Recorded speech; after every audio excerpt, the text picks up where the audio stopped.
So one thing I kind of wanted to chat about was a lot of the work that you guys had done in the past is either, some of it has been very original and some of it has been based on things that have, like books, like Orange is the New Black that you worked on was based on a book, but also like The Real O'Neills that maybe like it was like original. So like this is kind of a weird hybrid, I feel like, of the two, where it's technically a very original work, but it's still based in a world that art. And so what was that like, kind of creating something original in this already established world? I think, okay, go ahead, Bebe, go ahead. I was just going to say, from like a fan's perspective, it was just kind of fun to be able to live in this universe. I didn't ever think, I actually auditioned for the film Love, Simon. And I never thought, after seeing the movie or reading the book, I was auditioning, by the way, I was very young. I was like 13 at the time, and I was auditioning for like the little sister. But I never thought that I would be like walking the halls of Creekwood. And here we are, So it was fun because you have creative freedom in a way because these characters are not established, but you're in a world that so I feel like it makes you more comfortable to play with who your character is because you're comfortable in the environment that is surrounding you, if that makes sense. Mm-hmm. Yeah, like what Bebe said, I think every fan's dream is to keep like a world going and to keep a story going, and I'm glad that we're able to bring a story, although it's a different story, to bring it to life, and it's like it's a very proud moment for me specifically. So yeah, I think for me personally, it was a really like interesting concept, to have a completely different take on a similar story, to like in the same universe but like with different characters but still interact with the original characters. I just thought that it was like all really well done, but like never done before. So that's why it was like, this is really sick. Obviously you all have read, the original books, but I want to know, are there any other books, whether they're queer or not, that you read when you were in high school or when you were younger that, had the effect that you're hoping that this has on other people? I sort of recently read a book, actually, when Becky came to visit, we had an extensive conversation on this book by Jessie Burton, and it's called The Miniaturist. And as I age, I'm always fascinated hearing different and new perspectives on womanhood and what that is. And the book takes place in 1686. And it's about a young woman sort of moving to Amsterdam because she's just sort of been given away to marry this 39-year-old, and she's 17. And she's just kind of dealing and figuring out what being a woman is like, and it just it affects, it's impactful, it's moving, and I appreciate hearing the characters' experience as I sort of navigate my own version of that.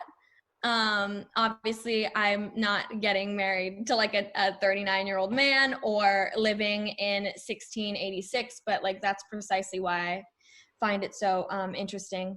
And so that heavily affected me, I think. It's one of my favorite books I've ever read. And it's just beautifully written. I read all the Harry Potter books and was a massive Potter fan, and reread them probably about 3 times actually in the end. So those stories meant a lot to me as a kid. That was, I think, the first book I ever actually read was the 7th Harry Potter book. So I started right at the end, and then I went back to the first one. But they had a big impact on me. Mm-hmm. And like on that, I mean, this was obviously a great Love Victor ensemble TV show. Are there any other ensemble TV shows that have kind of stuck out with you in terms of having the same impact that you think that this hopefully will? I'm a huge fan of One Day at a Time. Oh my God, Bebe, I was literally just about to say It's so good. It's so good. I'm a huge fan of One Day at a Time, and so is my entire family. I feel like we're like, yay, a Cuban family on TV. And obviously, I mean, Elena's like whole storyline, you know, with Sid and sort of like figuring that out. I mean, it's so well done, so well written. I worked with Gloria, who created it, and we keep in touch. And I think she's just another excellent female writer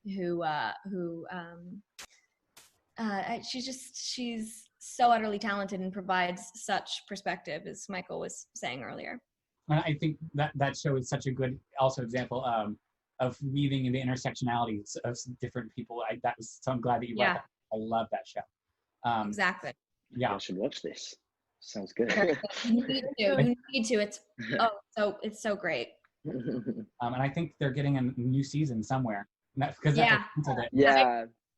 But they're postponing filming just because of the COVID thing. Like Gloria's like, I don't want to be like, we are housing a national treasure, Rita Moreno. Like we have to be careful. And yeah, but I'm very excited for the new season. I actually auditioned for the new season. I was gonna play Alex's girlfriend. I got like a callback and I got really close, but I guess they were like, oh, never mind. But actor's life. Congrats One on the really callback, good show for me that stuck out recently was the morning show. That was such a good freaking show, and like it kind of it dabbles with perspective so well in a way where it's like it talks about the point of view of a man that took advantage of a woman, but also like unknowingly, but he took advantage of her nonetheless. And it also shows the perspective of multiple women that he did take advantage of.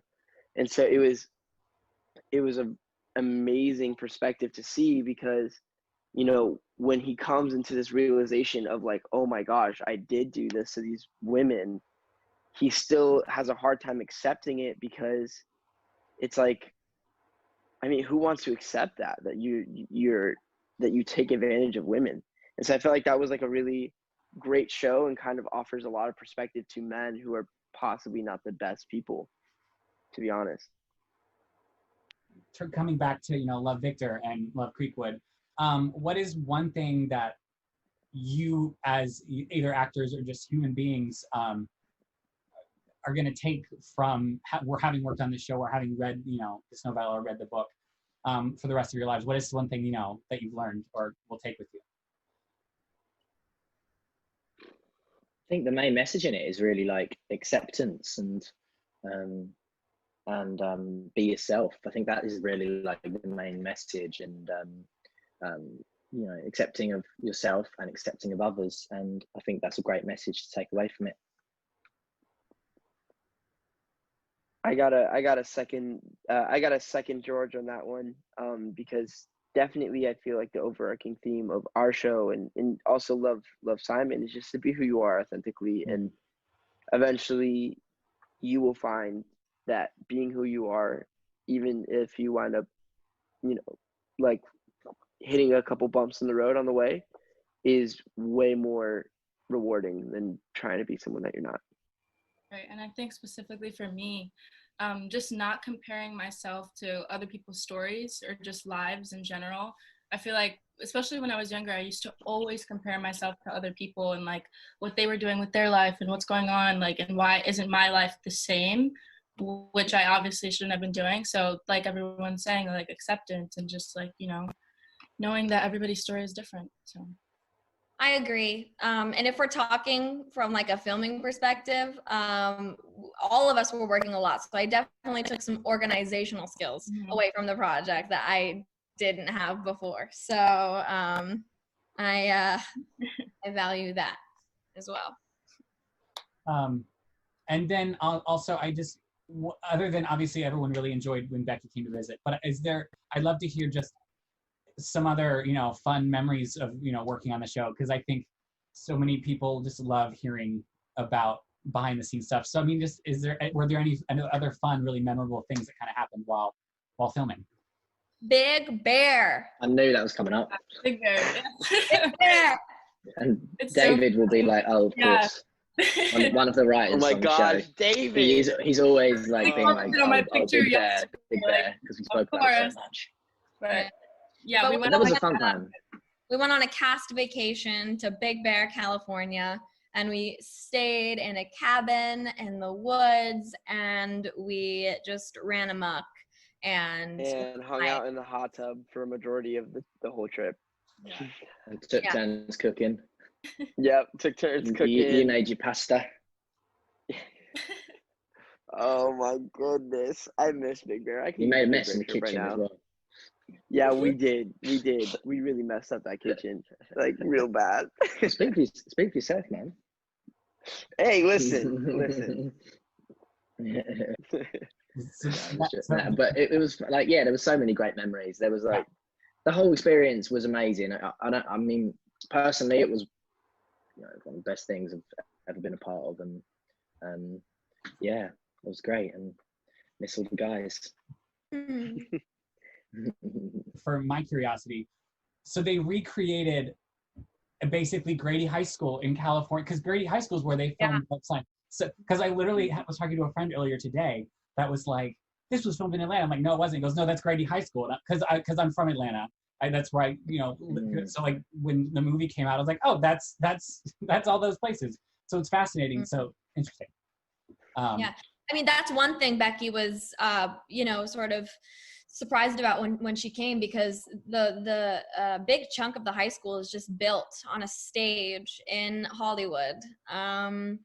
And she walked in and she was like, "Where am I?" And yeah, it was a pretty incredible set, actually. It was Yeah, to say the least. Incredible Sure. to say the I think least. that's one thing I never really got used to, like being able to go to work every day and then see this huge sound stage outside, and then when you go inside, it's like a whole different world, and you're like, what? Like where? How? yeah. it's also Like, very cold. Oh yes, very cold. was it cold? Do you not remember? Yes, George. Oh, do you yeah, not yeah, remember yeah. how cold it It used to wasn't in get? the school. Yeah, I know exactly. Yeah. It used to get ice cold in the coffee shop too, though, actually, and then it used to get boiling hot. Yeah. You know, temperature regulating on a soundstage is not easy. Go for it. Ask away. Oh, No, please know, ask away while it's there. I have a feeling we will still, when this comes out, be dealing with some of these issues. What are you guys doing to kind of go off of, away from Love Victor, to stay joyful and cheerful in quarantine? What are you doing to keep your time occupied? Yeah. Well, most definitely probably still be dealing with these issues. Yes. I have a lot of dance parties. When in doubt, dance. I like to swing dance by myself, like I'll hold on to like a door handle, you know, which is, I'm sure, a sight to see. Luckily, I'm alone. I go on lots of bike rides, runs, so I could get out anxious energy. Cook and read. Yeah. Play music. Yeah. Music for me.